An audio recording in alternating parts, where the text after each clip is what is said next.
NaMo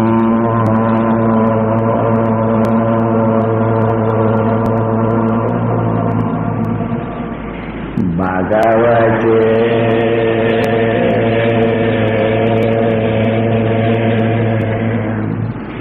Shri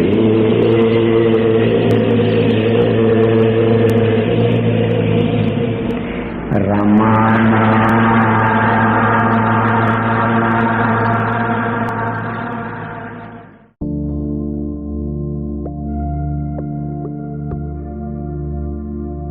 When Bhagavan appeared in my dream and kissed me, I felt not happy but frightened. Instead, I shouted, "Leave me, leave me." Bhagavan then said, "There is no question of leaving.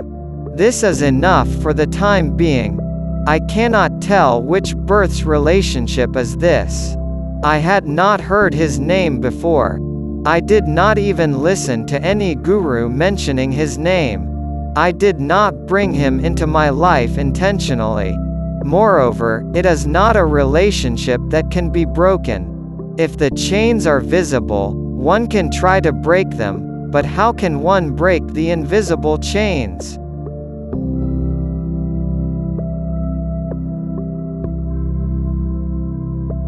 Bhagavan achieved the state of Brahman even without listening about it, meditating upon it, or even hearing its name. The body dies, but the Supreme Consciousness is deathless. The Supreme Consciousness, also called God, has revealed itself as I, to Bhagavan Ramana at 16. Bhagavan experienced that the Supreme Consciousness is deathless, and it is the body that is subject to death. Bhagavan alone has attained such a supreme state, the goal of all humanity, at the tender age of 16, even without listening about self, learning from the guru, or going on pilgrimages. From the Vedic age till date, you can't see anyone attaining self-realization in such a manner.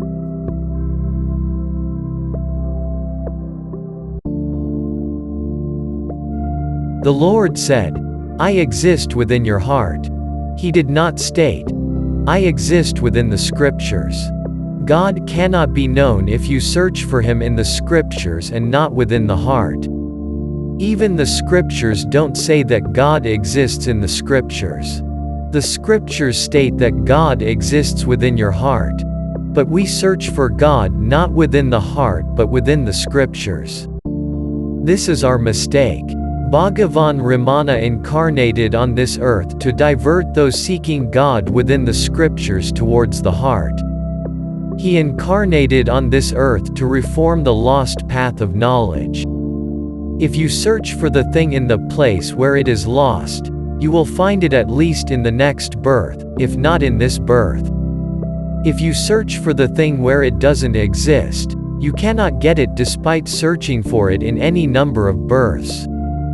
Bhagavan Ramana is the incarnation that has come to define where the self exists and how to seek for it. Everything arises only after the emergence of the I thought. You are not trying to know about this first thought called I thought. This is only delusion. The goal is not merely to show you a visible God. The goal is to take all the jivas to God's level of supreme consciousness and enable them to experience the bliss and peace as God experiences them. Bhagavan Ramana is the Mahaguru and Maharishi who has come to awaken you to that state. When he preached sage Narada in the form of Sanath Kumara, he preached a little about the I. Again, in this incarnation of Ramana Maharishi, he preached about the I in detail. Jnanis like Bhagavan don't come to argue with us, but they descend upon earth only to preach to us and thereby bestow liberation.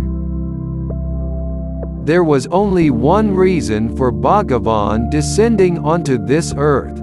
Everyone was limited to scriptural knowledge. No one possessed the experiential knowledge about the self. In such circumstances, Bhagavan descended onto this earth to preach about experiential knowledge. The purpose of Bhagavan's incarnation has been to reveal that the self, as described in the books, exists within the heart. Therefore, seek it within the heart. You will then experience it. Bhagavan has not come to preach the Gita and the Upanishads. Several scholars preach them. Bhagavan has incarnated to prove there is something called self-realization, and experiential knowledge is related to it.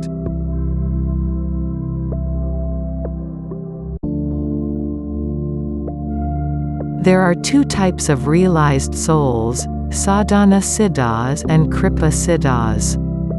The sadhana siddhas perform intense spiritual practices and attain self-realization, whereas the kripa siddhas attain it merely by God's grace. For the kripa siddhas, there is no world apart from God. Hence, they remain unconcerned whether the world praises them or rebukes them. They consider everything as God. Therefore, God graciously bestows them with self-realization without any effort. Bhagavan Ramana is a living example of Kripa Siddha. He experienced death and attained the ultimate state effortlessly. There is a truth within the heart. Bhagavan was not aware that it was deathless. Suddenly, the death approached him, and the body died. Bhagavan felt, I should have died, but how is it that I am still alive? The Lord made him jump from the false I, which identifies itself with the body, into the true I. The body-bound I was lost, and the formless and deathless I was revealed. He became Guru. He became God. Everything finished within 10 minutes. How was it possible? It was because he was completely mature and attained the required eligibility. God bestowed his grace. He is only the Kripa Siddha.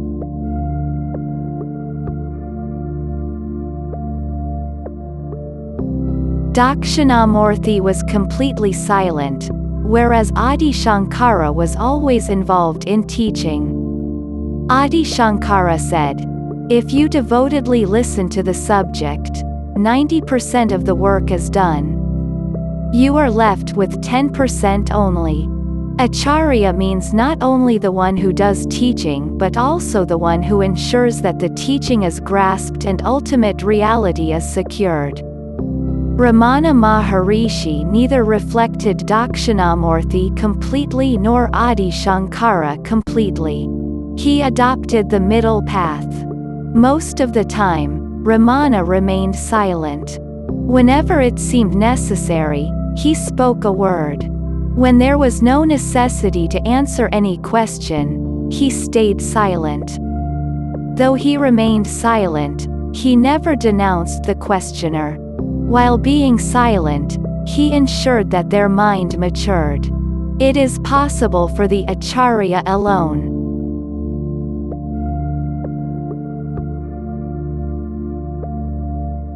Bhagavan did not prohibit giving sermons. He did not indicate that the words are powerless. From where do the words arise? They emerge from the thoughts. Where is the origin of the thoughts? The I thought is the source of the thoughts. From where does the I arise? Self is the source of the I. When words can be so powerful, how powerful should supreme consciousness be? How can you remain uninfluenced by the one who is verily the supreme consciousness? How can you stay unaffected by the heat when you sit near the fire? Similarly, when you are in the company of the enlightened, you cannot remain uninfluenced by them. Bhagavan did not indicate that sermons are entirely futile. Silence is much greater and more powerful than speech.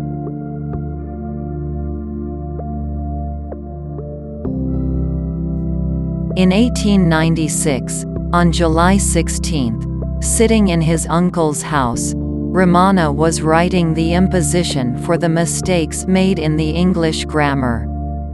Then we don't know which god showered his grace. It is a secret among gods. The peace and bliss for which all humanity is craving, the perfection for which all the spiritual aspirants are making efforts, Ramana experienced that in one single jump through death experience. The human mind cannot perceive how Ramana could experience such a state. It is a secret among gods. The death experience was completed within approximately 25 minutes. Ramana was all alone then. We identify ourselves with the body and the mind. Ramana suddenly lost sight of both the body and mind. Whether it is Upanishads or Bhagavan, everyone says that the I should die.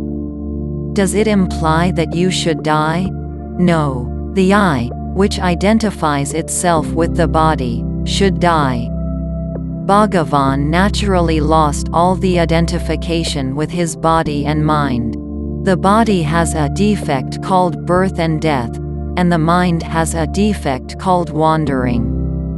All such defects relating to body and mind that cause bondage vanished for Ramana. He started identifying himself with the self ever present within.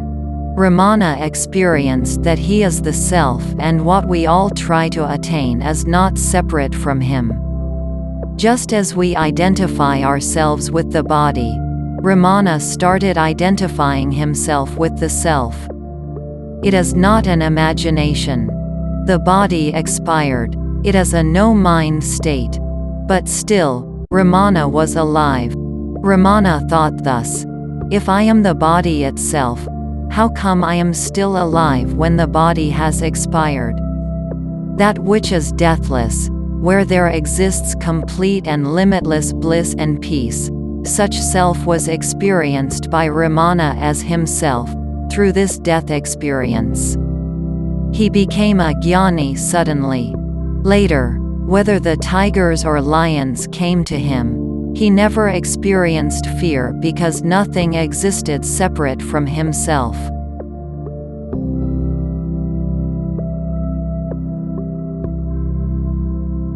This holy hill seems to be a heap of stones to me, you, and everyone sitting here. But to Ramana Swami, it was neither a hill nor a pile of rocks. It represented God himself. He heard the name of Arunachala from some relative in his childhood. He did not consider it to be a place.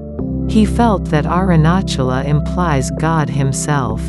This is due to the relationship of several births. Referring to Bhagavan, Bhagavan's brother said, "You seem to look like a rishi and a yogi. Why don't you go somewhere?" Bhagavan felt, "Where shall I go?" Immediately, Bhagavan's intuition said, "Arunachala, Arunachala." That's all. Bhagavan started for Arunachala. The day he came to Arunachala, Bhagavan entered the temple premises and said, "O Father, I have not come here on my own. I came here as per thy will. Utilize this body according to your wish."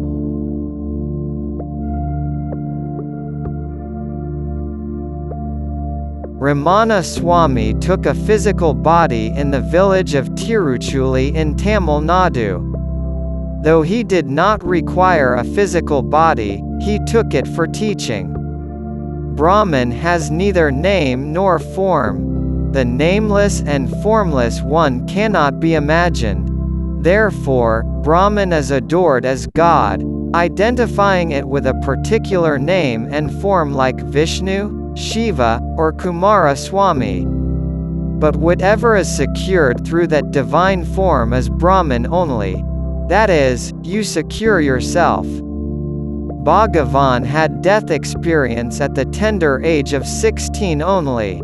The body has expired, he felt. The I has to die along with the body. but the I continues to exist even after the body's death. Though the body has expired, he experienced that the I continued to exist without being related to the body, mind, senses, and the world. Within seconds, he became victorious over death and secured the immortal state. Thus, he became Ramana Rishi. Having attained the immortal state, how can Ramana be allowed to sit there? Arunachaleshwara brought him to Arunachala for the sake of teaching. Ramana had a fatherly attitude towards Lord Arunachala. On his arrival to Arunachala, Ramana said, "O Father, I have come here not on my own. I came here as per your decree." He thus wholly surrendered himself to Lord Arunachala. Bhagavan said, "I have not achieved anything new after coming to Arunachala. Everything has been achieved before arriving in Arunachala."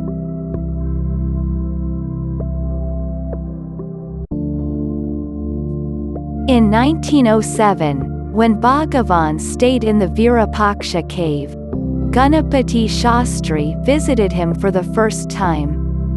Ganapati Shastri said, "I have read all the books that ought to be read. I have done all the required japa that ought to be done, and I have also performed several good deeds. Still, I don't understand the essence of tapas or penance. I am unable to experience the internal bliss." Bhagavan then replied, "Everyone has this thought called I. Brahman exists in the origin of this I thought. Inquire into the source of this I thought. Then, the I thought gets withdrawn into its source. As the first thought I reaches its source, it gets annihilated. Then the Brahman is revealed as your very nature." Thus, Bhagavan preached about this I thought to Shastri Garu in 1907. It was Shastri Garu who gave the name Bhagavan Sri Ramana Maharishi. It was Shastri Garu who named the Ramana ashram. It was Shastri Garu who wrote the Ramana Gita, and it was again Shastri Garu who spread the glory of Bhagavan in this world. In 1936, Shastri Garu died in Bengal. Bhagavan received a telegram about Shastri Garu's death. Then a devotee asked Bhagavan, "Did Shastri Garu secure liberation?" Bhagavan then replied, "How is it possible? Unless all three, mind, world, and God, become one, a person cannot secure liberation, however great he may be."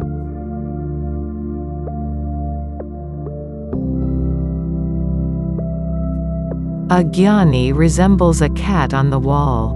He can view the people on both sides of the wall. He becomes a teacher when he preaches to his fellow beings the things on the other side of the wall. Bhagavan Ramana is one of such teachers. Once you attain self-realization, whether you preach or not doesn't matter. The world will benefit. Bhagavan's answers are straightforward. He speaks out whatever has to be told. He is not habituated to quoting any books. He intends that you are already overloaded with the burden of worldliness, so why do you want to carry the burden of books? He directly shares out of his experience. A donkey may carry sandalwood but will not enjoy its perfume. It is the same even with the scholars. They carry the subject matter and verses in the scriptures resembling donkeys. They don't know their inner meaning and their importance. Time is broadly classified as Satya, Treta, Dwapara, and Kali Yuga. These yugas are relevant only to the ignorant and not to the jnani. A jnani has only one yuga called Satya Yuga. When Bhagavan Ramana stayed in Madurai, he attained self-realization in the teenage itself. His entire teaching originated from his experience. The very goal of his teaching is to help us reach the supreme state that he has acquired. Bhagavan's preaching aims to make you experience the self-related bliss where neither liberation nor bondage exists. As per Chalam, Bhagavan's preaching and Upanishad's preaching can be differentiated thus. Take two empty boxes. Put gold alone in one of the boxes, and gold along with some stones in another box. Both the boxes now contain gold. However, gold can be taken immediately only from the box with gold alone, not from the box with gold and stones. Bhagavan's preaching is similar to the first box, which only has gold. Though the second box also contains gold, one has to filter it amongst the stones. The Upanishad's preaching is similar to this.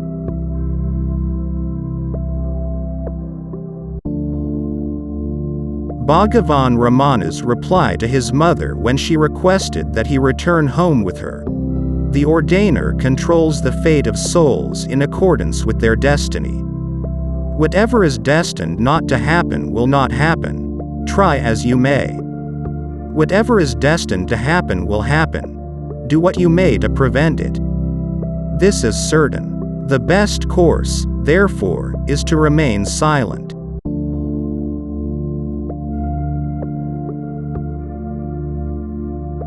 Bhagavan never performed any pilgrimages. It is because he did not have any creation. He said, "If you hit your head against the wall, will the rope represent a snake?" No, Bhagavan implied. If you hit your head against the wall, will the world represent the self? No, Bhagavan always preached that the world doesn't exist and led his life accordingly.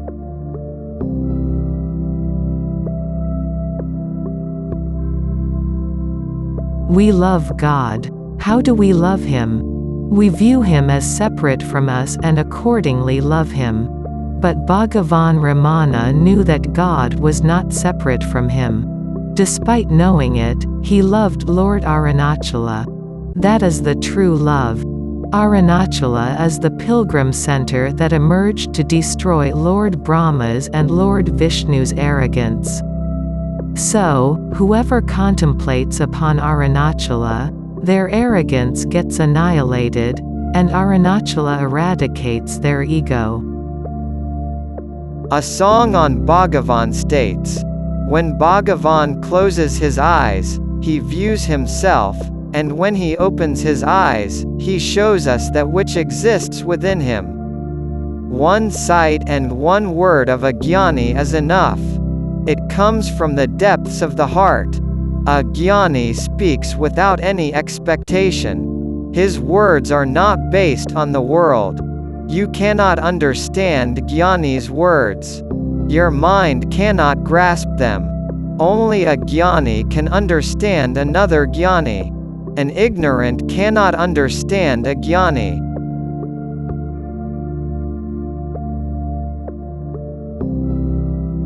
A Chinese philosopher mentioned two tough things in this world.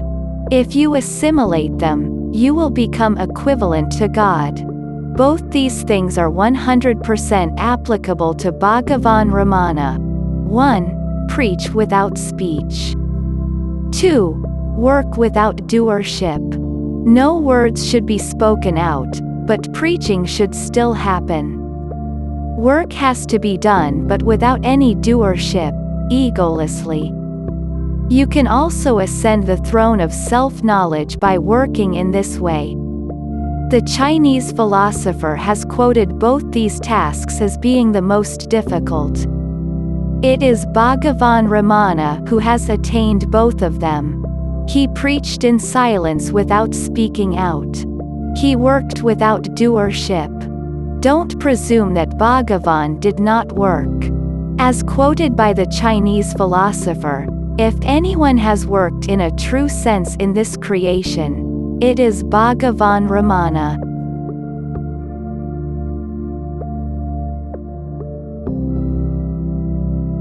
Bhagavan's relationship with Arunachala is wonderful, amazing, and magnificent. Bhagavan's body moved in this holy place and abode of jnana for 54 years. Bhagavan said, "In all these 54 years, I did not even get a thought of leaving this holy place and traversing elsewhere." Such is the glory of his relationship with Arunachala.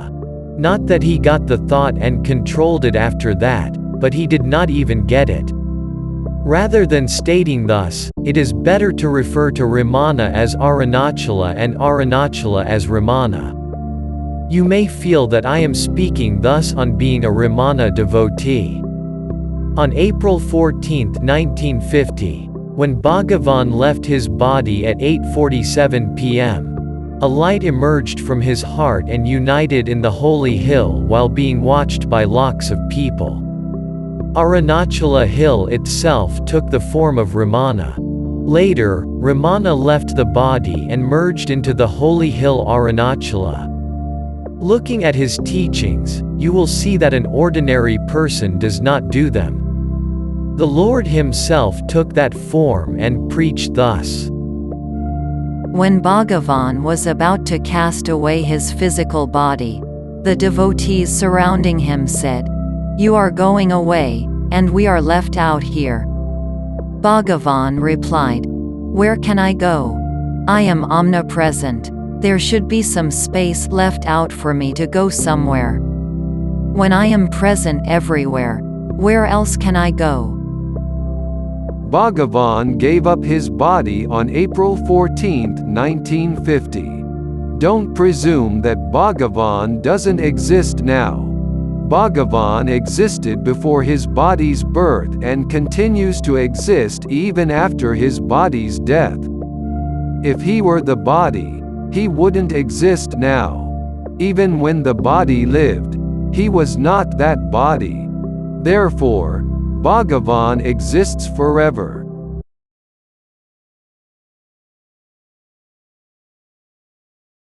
బంధువా మిత్రుడా దైవమా రమణుడా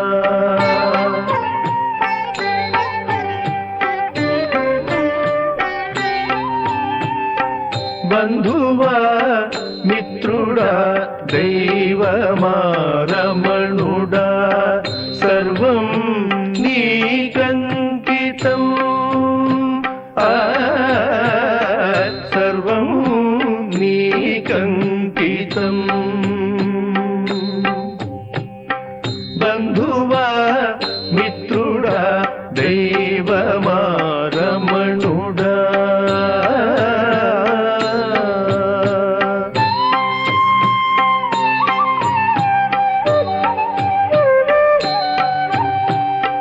నా తలపు నా మనసు నాలోని సర్వం నీవే నిండినావు